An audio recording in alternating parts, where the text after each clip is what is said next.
All right, it's time for a Tabby and Spinky story, so we'll put on the story hat. And I have Rita here with me on my lap, but you probably can't see her. She's below the webcam. That's our cat. Okay, Charlie and his family decided to go camping in northwest Arkansas, near the Missouri border, where there are lots of mountains and trees. And so they packed up their tent and their sleeping bags and fishing poles and food and all kinds of good stuff that you need to have a good, fun camping trip.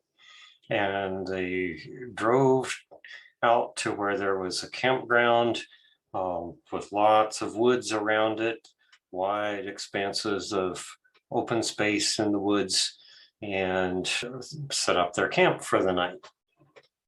And Charlie's dad took him to the lake that they were near, and they baited their hooks with worms that they dug up out of the ground and threw them in the water. And they caught some nice fish, and Charlie's dad showed him how to clean the fish.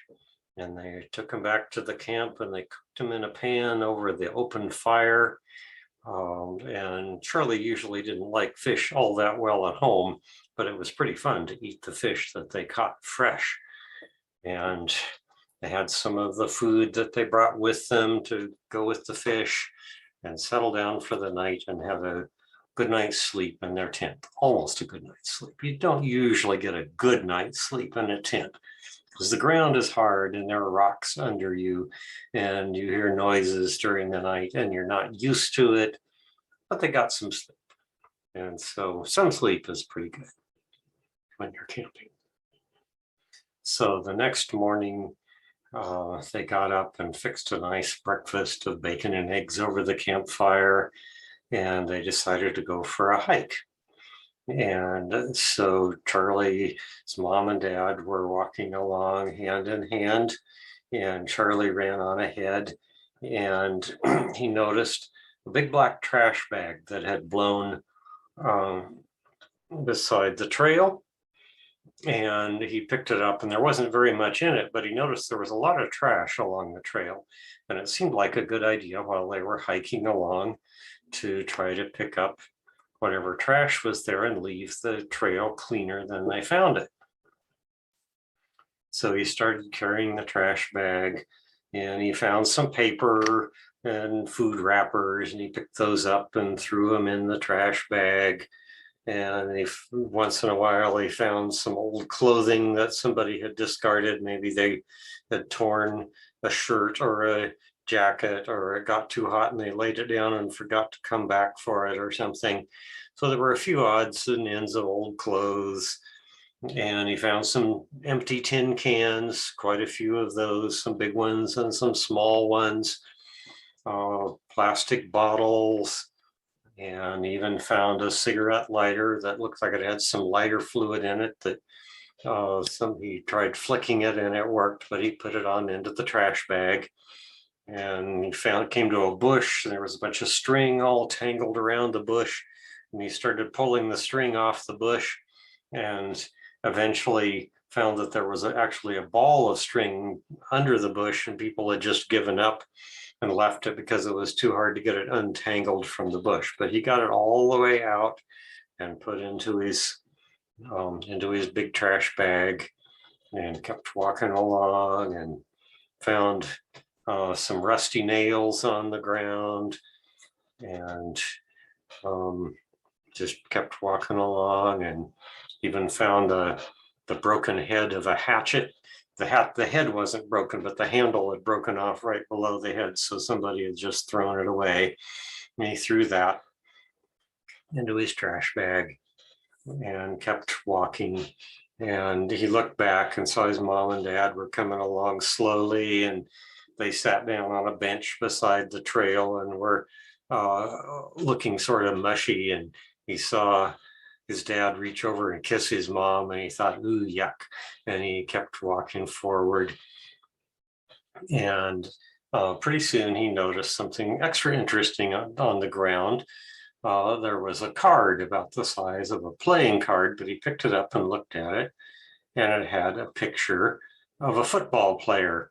And it was a football player he recognized who played for the Kansas City Chiefs. And he thought, this is interesting. And he looked around and he saw another football card on the ground.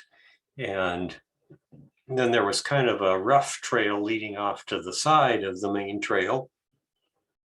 And the cards seemed to be kind of scattered along that trail, like they'd been falling out of somebody's pack or something. So he started up the trail picking up the cards because most of them were Kansas City Chiefs players, and that was pretty fun. So he kept picking up the cards and came to the top of the hill, and he turned and looked back, and he could still see the main trail, and there was a path there that he could follow. So he figured he could get back all right. And his mom and dad still hadn't shown up. They seemed to be busy with each other back on that bench. So he kept walking, and he went over the hill a little bit. And about the time he stopped finding cards, he heard something rustling behind him, and he looked back, and there was a big black bear coming out of the bushes. And Charlie didn't want to have anything to do with that big black bear, so he kind of hurriedly walked down the trail looking over his shoulder, and the bear was between him and the main trail that he had come from.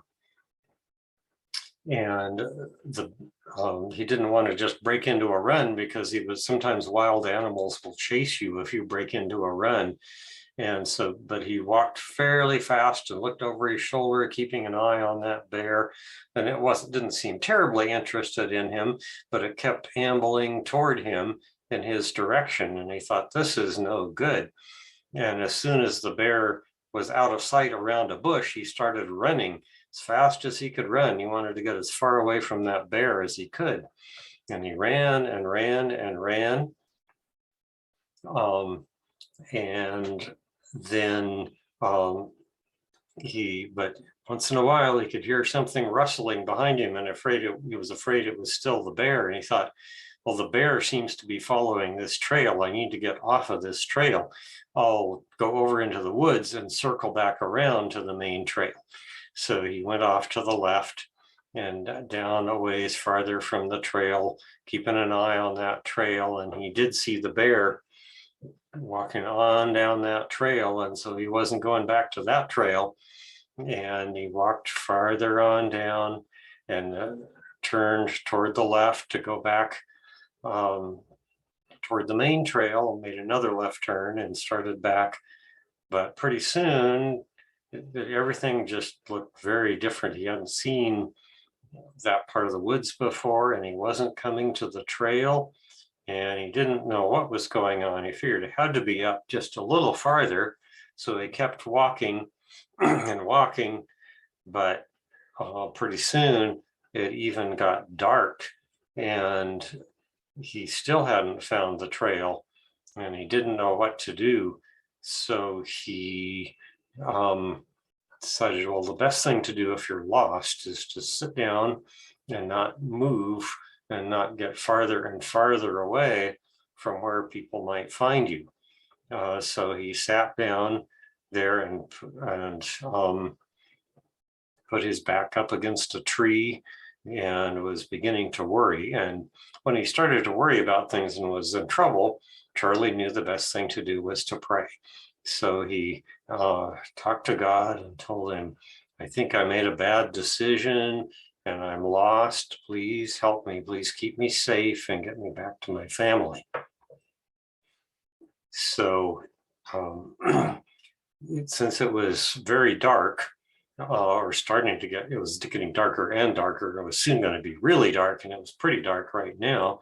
Charlie decided maybe the best thing to do was to see if he could light a fire, because he had that lighter that he had picked up when he was cleaning up trash along the trail. So he rummaged in the trash bag and found the lighter, and he knew that he didn't want to set the whole woods on fire. So he cleared out a big bare space, found a bare space on the ground, cleaned all the leaves off, gathered up some dead leaves in a little pile, and found some small sticks, piled them up over the dead leaves, and then piled some bigger sticks above those and bigger sticks above those. And he put the fire to the dead leaves from the lighter, and it caught fire, and pretty soon he had a little fire going. And that made him feel better because it wasn't so dark, and he figured maybe the wild animals would be afraid to come up to the fire and bother him. And it was starting to get a little bit cold as it got dark. So he huddled up next to that fire, and with the light of the fire, he gathered up a big pile of broken branches, sticks that had fallen down, and put some more wood on the fire. And then he lay down because he was getting really tired by this time and fell asleep. And sometimes during the night, he would wake up and feel cold and the fire would be about to die. So he put some more wood on it and kept the fire going all night long. Okay, well, I think that might be our stopping point for section 1 of the story. And we'll tell more in the next section.